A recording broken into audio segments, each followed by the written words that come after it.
Good morning mga boss. Ito na, tutulog pa si Mingming. Pakainin natin mamaya.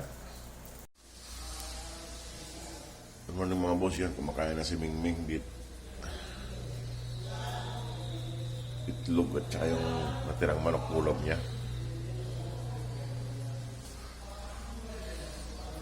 Dito pa na natutulog si Mingming dito sa likod ng mga sirang washing. May mga damit pa rito. Yan, natulog sa likod ng mga sirang washing. Ito yung mga washing na sira. Dami. Ito yung higaan niya. Ang plastic pa doon.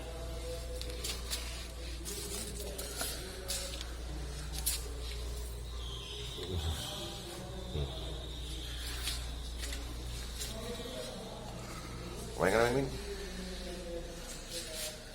Mga boss, si Mingming kumakain na. Tinabi ko na yung tubig niya.